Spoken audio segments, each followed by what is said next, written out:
আজকেও তুই লেট করে আইসা এইখান দিয়ে ভাগ। আরে এই চল তুই স্কুল ছুটি দেওয়ার সময় হয়ে গেছে, তাড়াতাড়ি করে ব্যাগটা গুছিয়ে ফেলি। আজকে তো স্যার আমাকে বিড়ি খেতে দেখি ফেলাছিল, তাড়াতাড়ি পলাই নাই তো আমার স্যার যদি দেখতে পারে আমার বাতাম ফাটাবে। চল আরে চল চল।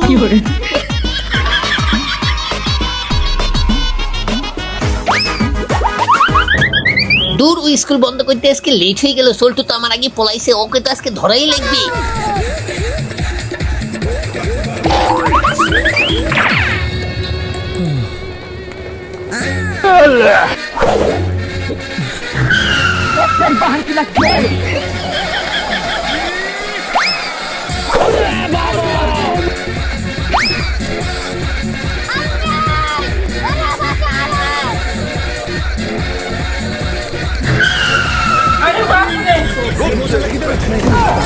এই চলটু দরজাটা খোল খোল। ও শিট। স্যার আজকে আপনিও আমার বাড়িতে লেট করে আসেন, এখান থেকে চলে যান। ঠিক আছে চলটু, তুই কালকে স্কুলে আসিস, তোর দেখে ফেলাবো।